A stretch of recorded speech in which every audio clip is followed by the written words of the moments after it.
Now, I've gotten some heat, some major internet heat in the past for my opinions on Call of Duty Zombies, to the point where people ask me all the time, do more Zombies top 10s, top 20s, rankings, Jimmy, and I just kind of shy away because I don't know if I can handle the heat that's coming out of the fire there.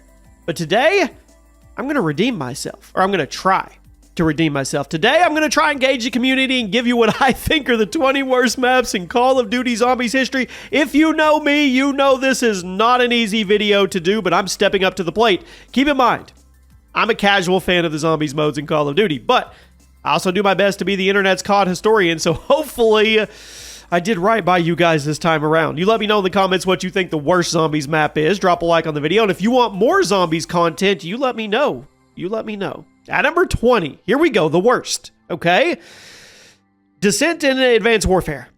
Exo Zombies, it was an interesting idea. The whole Advanced Warfare era was full of experiments and adding jetpacks to the Zombies experience. It was definitely memorable. I mean, Descent actually wasn't the worst Zombies map in Advanced Warfare. We'll talk about others later in the video, but it did come out at a bad time, and it didn't go far enough in fixing a lot of the common criticisms of Exo Zombies as a whole. So it was very reliant on boost jumping. Very reliant on vertical movement, which fundamentally didn't fit well with Zombies gameplay in the loop. And this map also had a pretty major problem with spamming special zombies as you opposed to letting you mow down hordes of normal enemies and getting your head straight before things got crazy, right? I think the map itself was kind of lame, not very memorable. I think it's a good way to start this list, but I don't know. Today's video is sponsored by the Pendragon Cycle Rise of the Merlin. A lot of fantasy lately tries to be clever or ironic, bigger budgets, bigger moments. Sometimes the story gets lost. Well, the Pendragon Cycle Rise of the Merlin takes a more serious approach. This is not another King Arthur story. This is set before Camelot, before the Crown, when Britain is divided and close to falling apart, and belief plays a real role in how people make decisions. I mean, Merlin is treated as someone who actually shapes events, not a side character or a joke, but a figure whose choices and beliefs have actual consequences. It's a 7-episode cinematic series filmed across multiple international locations with full-scale battles, grounded production design, and an original orchestral score made just for the show. The tone, it stays serious the whole way through. It's not trying to modernize or undercut the story at all. It just lets the legend play out on its own terms. So check it out when you have a chance. The Pendragon Cycle is available now to stream on Daily Wire Plus, and the link is in the description. At number 19, Beast from Beyond in Infinite Warfare. I think this map was just weird. I've said plenty of good things about the Zombies modes in Infinite Warfare in the past, and I still think Infinity Ward did the best they could with the setting they had. Now, the first few Zombies maps in the game, they were cool. They were campy, retro, horror throwback maps. Genuinely fun layouts and gameplay. Whimsical, if you will. But then the finale map, Beast from Beyond, it kind of came out and flushed all the goodwill down the toilet, if you ask me. Kind of made it a bait and switch. Aside from the fact that the layout wasn't very good, the difficulty spike was unfair, Infinity Ward also decided to make it so halfway through the map, you're introduced to the cryptids from Extinction Mode in COD Ghost. And they had an entirely different set of behaviors in Zombies, which completely kind of destroyed the flow of combat because you couldn't train them like you could every other enemy type in the game. So what was supposed to be the epic finale to a surprisingly good year of Zombies content, I think it ended up kind of being underwhelming and frustrating. At number 18, Shi No Numa Vanguard. Now, I know Numa is one of the most iconic maps of the classic Zombies era. Debuted all the way back in World at War. Probably a good idea to remake it in Vanguard since this game really needed some easy brownie points with the Zombies community, but at the end of the day, I don't think it was a good remake. In fact, I think it completely ruined the map as a whole because it wasn't faithful enough to the original. Sledgehammer clearly wanted to ride the coattails of the original Numa, but they still wanted to shove in all their new Vanguard Zombies mechanics, and nobody liked those mechanics that I remember. Just made the map frustrating because if you wanted to play Numa, you just go back to one of the older games and have a way better time with it. I mean, if you're going to remake a map, you have to be willing to either do a one-to-one remake so it's all properly preserved, or you have to be willing to add things that are objectively better than what we already had. Vanguard's Numa, I don't think it did that. At number 17, the Tortured Path in COD World War II. Is it safe to say, Zombies people out there, that COD World War II had some very controversial maps? Widely seen as one of the lowest points of Zombies mode, am I wrong? I mean, I do commend Sledgehammer for going super dark and gritty with their Zombies mode, but they forgot to make it fun. Case in point, Tortured Path. Extremely unconventional map that was more like 3 mini-maps instead of one cohesive experience, and those mini-maps were pretty underwhelming on their own. Gameplay was also very objective-based, more than round-based or progression-based, which, to me, made it feel out of place and boring. and it made it so there wasn't any long-term goals or things you were working towards. It felt extremely low effort, even by COD World War II standards. Still seen, I think, as one of the most unasked for zombies maps in franchise history. And number 16, Revelations and Black Ops 3. Now, Black Ops 3 is a lot of zombies players' favorite game. I get it. But the reception to Revelations, from what I remember, was pretty mixed. Yeah, after everything that was set up during this year of zombies, Revelations kind of felt underwhelming and beneath what Treyarch was capable of. There was no new wonder weapons, I don't think. The map was visually incredible, but the layout was basic and boring. And the main quest, it didn't feel like a proper way to progress where everything had been going. Nor was it very replayable. This was a more one-and-done kind of map. And I don't think that's what people wanted at the time. And even as a one-and-done kind of map, it's not the kind of experience that's really going to stick with you because of how awesome it was. It was kind of boring. It was underwhelming. I think it was frustrating for a lot of people. At number 15, Classified and Black Ops 4. Another remake that didn't go over well with the community. Classified was a remake of 5 from Black Ops 1. But it had some changes to the layout that kind of killed the entire appeal of the original experience. Classified was much smaller, much more claustrophobic than the original, which was frustrating because one of the whole appeals of the original 5 was the amount of space you had to explore and train. There's also a bunch of iconic aspects of 5 that were removed from the remake, which seemed to me to be counterintuitive. Then when you compare Classic to other Black Ops 4 zombie maps, it was clearly the least interesting and least engaging. So I think it was a bad remake. I think it was a bad Black Ops 4 map. I think it was a bad map all the way around. At number 14, here we go. Tranzit, Black Ops 2. Now, it's interesting because it's come all the way around to being nostalgic for a lot of zombies players. But in case you weren't around for Black Ops 2's launch, which I was, this was not a well-received map. In fact, a lot of people were saying this map was the death of COD Zombies as a whole at that time, and Treyarch had to put a ton of post-launch effort into updates and patches in order to make it better. The original launch version of Tranzit was widely criticized for being way too big and having some really weird pacing because of all the random stops you had to run in and out of it instead of establishing yourself in a single location at the time like other maps. It is nostalgic, but if you're back in 2012, people hated this map. At number 13, Carrier in Advanced Warfare. Putting a bunch of zombies on an aircraft carrier probably sounded cool on paper, but in practice, it felt pretty cramped and annoying. Plus, there were some really annoying enemy types introduced here. You had the EMZs. They would disable your exosuit if they hit you. They would leave you to get swarmed in ways that didn't feel fair. I mean, it was like Sledgehammer designed this map to be entirely dependent on advanced movement. But then, one of the most common enemy types could completely disable your advanced movement and make you a sitting duck. It was frustrating. Definitely one of the most disliked maps from the era, I think. You're going to base an entire map around boost jumping and air dashing. You probably don't destroy the flow of the map with one of the most common enemy types. How am I doing so far, guys? I'm nervous. I'm really nervous for the comments here. At number 12, Firebase Z, Black Ops Cold War. So this map gets a spot on the list less because of the layout or the experience itself, but more because of the absolutely unacceptable way that it launched.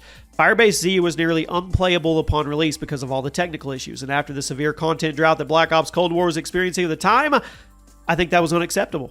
The map itself is kind of divisive in the community, with some people enjoying it, other people thinking it was boring and repetitive, which frankly, that's the camp I'm in. So nobody's ever going to argue that it's one of the best in the franchise.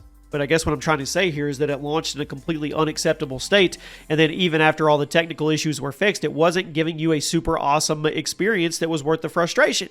I mean, maybe I'm bitter about all the technical issues of Black Ops Cold War in the entire era, so I'm going to move along, but I think Firebase Z deserves to be here. I'm not saying you can't enjoy it. I'm not saying there's no fun to be had, but it definitely needed more than it had to offer at the time. At number 11, and now we get into, what was that guy's name? Tiger King Zone, that I may not be able to recover from this. Shangri-La Black Ops 1? I mean, Black Ops 1 seen is one of the best zombies games in the entire franchise, and there's some all-time great maps, but am I wrong in thinking the odd man out was Shangri-La? I don't know. Maybe I'm an old head. I'm going to put it here. Compared to the other maps in Black Ops 1, Shangri-La was very tight, extremely difficult, a heavy reliance on RNG for some pretty crucial items. Some people liked it. I mean, you had the insane challenge of it. But a lot of people, they hated it because it felt unfair compared to everything else in the game, and most of the tactics and core gameplay experiences that zombie players were used to simply could not be done here. The claustrophobic layout wouldn't allow it. So I guess you could dislike the video because of me putting a Black Ops 1 map on this list, but I think if we're all being honest with each other, maybe this was the low point for Classic Zombies era? I don't know. At number 10, The Frozen Dawn in COD World War II. The finale to the COD World War II zombie season. It wasn't entirely bad, but it was underwhelming as a send-off to the year, and for the fans who stuck with it all the way through, I think it was a very frustrating note to end on. Sledgehammer did a good job at listening to the community. They made updates accordingly, but when The Frozen Dawn came out, it kind of just felt like all that progress was thrown out the window, and then they went back to old habits. So you had this tight, awkward map layout, enemies that were very aggressive, not in a fun way, wonder weapons that weren't all that helpful for the situations the game was putting you in, and the atmosphere felt weird and underwhelming as opposed to being this big, epic send-off it was supposed to be. So honestly, I don't think The Frozen Dawn's even the worst map in COD World War II Zombies lineup. Some of you might disagree with me putting it here, but when you consider how disappointing of a send-off it was and how many lessons were not learned during the design, here it is. At number 9, Nuketown Zombies and Black Ops 2. I remember when Nuketown Zombies announced. People thought it was going to be the best map ever simply because it was two things that people loved. This was back when we only had one Nuketown map, the original, and Zombies was super fresh, and we didn't know what to expect. So the hype for them to come together, it was through the roof. But you probably already know what happened. Nuketown Zombies and Black Ops 2 was bad, lame. Nuketown wasn't designed for gameplay like this, and it was way too random and cramped for it to be fun in a way that a good COD Zombies map is. It was a good idea. It was a good marketing gimmick, but in reality, it was nobody's favorite. And number 8, the Final Reich in COD World War II. Now, you often hear Zombies players criticize maps for being too complicated. Well, this one was the exact opposite. It was widely hated for being way too simple, to the point that it was boring and unsatisfying. To be fair, Final Reich was clearly designed to be a bit of an onboarding experience for new Zombies players, but at the same time, Sledgehammer probably went too far with the streamlining because everything is just so straightforward and there's so little personality with the characters, it made the whole thing feel boring. And if there's one word that should never describe a COD Zombies map, I think it's boring. This was a terrible first impression of COD World War II Zombies mode, I think, and I think it belongs here. If a Zombies map is boring, there's something wrong. At number 7, Forsaken in Black Ops Cold War. Now, I get the feeling this might be a hot take. I think a lot of these are hot takes. I'm really worried about it, but I didn't like it. And I have to be true to myself always on this channel. The layout was simple, not super exciting. The atmosphere was underwhelming. And the enemy variety, I think it was relying on special enemies instead of hordes of normals for you to train and mow down. I mean, the final map of a zombie season is supposed to be big. It's supposed to be extravagant. But Forsaken just felt like Treyarch throwing literally everything they could from the year into a giant arena and telling you to shoot it forever. I didn't like it. It was disappointing because I do think Cold War had some really redeeming qualities to the Zombies experience, and I know this might end up being one of the hot takes of the video. I just didn't like the map. At number 6, MWZ in Modern Warfare 3 2023. This was supposed to be a big, epic event. This was the first time the Modern Warfare franchise got its own version of Zombies, and Sledgehammer seemed like a decent pick to get the job done. Unfortunately, it was almost immediately made clear to everyone that MWZ was not given nearly enough time in the oven because it was basically just a bunch of Warzone and Zombies assets smushed together. I said smushed. They used this weird extraction-based system instead of rounds or timers or anything that Zombies fans liked. And on top of the design issues, it was riddled with technical problems that went largely unfixed because Sledgehammer basically abandoned it after launch reception, so it was bad. It was bad enough that it completely fumbled the opportunity to do Modern Warfare Zombies. And we all had to watch it sit there and kind of rot. It wasn't a bad map. It was a depressing map. Now we arrive at the top 5. Infection and Advanced Warfare. Widely considered to be the worst map of the XO Zombies era, I did my research. Infection required you to save and escort civilians. And if you played any video games, you know how annoying it is to escort NPCs. So you add this dynamic to a COD Zombies map, bad idea. Too many of the civilians died. You got this automatic game over for some reason. And of course, the civilians had the worst AI imaginable. So you would often lose the map just because of the stupid NPCs that were getting themselves killed for no reason. On top of that, you had all the worst aspects of Exo Zombies still very present. You had the constant special team enemy spam. You had the over-reliance on advanced movement when that just wasn't the gameplay experience that Zombies player wanted. I think this was truly a terrible map. At number 4, Anfang in Vanguard. The first map in Vanguard, perhaps the worst introduction to a Zombies mode in COD history. Am I wrong? Not only was the map riddled with issues on launch day, but it also had a bunch of random elements that nobody wanted. Portals that shot you to random places, objectives instead of rounds, zombies with spammy projectile attacks. Why would we do that? And the whole thing felt like a lazy zombie mod for the multiplayer. So I think the best way to describe it is like somebody just modded a bunch of zombies into a bunch of multiplayer maps and then they threw in some portals that connected them to each other. It was lazy. It's clearly an afterthought during development. It barely even worked on launch day. I think this was the worst launch map in COD Zombies history by a landslide.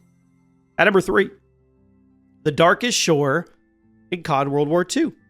This was the map where Sledgehammer leaned the hardest into the horror aesthetic, and you can tell they wanted this map to be scary. But the thing is, they ended up sacrificing gameplay flow in order to make that atmosphere possible, and it resulted in one of the most miserable COD zombie maps ever. A lot of the map is covered in fog, which makes the map really difficult to navigate because it's like you're trying to figure out a maze that you can't see, all while getting hit by zombies and enemies you literally can't see coming, which felt cheap. It also didn't help that this was one of the more complicated maps in COD World War II when it came to the setup. So Sledgehammer was somehow asking you to navigate all the fog while dealing with aggressive enemies you couldn't see coming, all while doing a ton of setup to progress through the thing. The Darkest Shore was not fun. I don't think there's any other way to put it. It felt like work, and it was not satisfying work with a satisfying payoff. There was no balanced difficulty flow. At number 2, Terra Maladicta in Vanguard. So after all the criticism of Vanguard Zombies mode at launch, people were hoping the DLC maps would bring it back, right? They didn't. By the time that Terra rolled around, I think the community was ready to give up on the game entirely because it was bad. So it was full of random portals again. They shot you to random places instead of there being a central place you were working on. You were doing all these objectives instead of just progressing and surviving. There were zombies with machine guns. I asked why. And the whole thing just felt low effort and boring. Again, I know Sledgehammer had very little time to actually put this mode together, so I don't think it was actually their fault. But this map, it's terrible. I'm not sure how they thought anybody was going to like it. The map solidified to the community that the new Zombies developers had zero clue what they were doing. And then at number 1, the Archon in Vanguard. The final map in Vanguard season, somehow the worst? That's the exact opposite of how things are supposed to work. It was meant to be the climactic finale to a pretty widely hated season of Zombies, and it was somehow the lowest effort one, almost as if Sledgehammer saw how poorly their game was being received, and they gave up halfway through developing the last Zombies map. I mean, not only does it not fix all the criticisms of the other maps in Vanguard, which there was a lot, it also uses the exact same layout as Terra Maladicta, but with visual tweaks to make it unique. They didn't even design a unique map for the big finale of the season, people. They just copy-pasted a map that people didn't like, as if that was going to please anyone. It was underwhelming. It was lazy. I don't think it's a mystery as to why so many Zombies players consider this to be the worst map in history of the franchise. If I'm right, we'll see. So there you go, guys. We just treaded lightly, walked on eggshells on topics that we don't usually do on this channel because we have a past. So if you guys enjoyed it, let me know. Maybe we do the best. Maybe we do some other topics in Zombies maps ranking. I don't know. You guys let me know where to go, and maybe this was terrible and my takes were horrible and we don't do Zombies for another couple years. Let me know.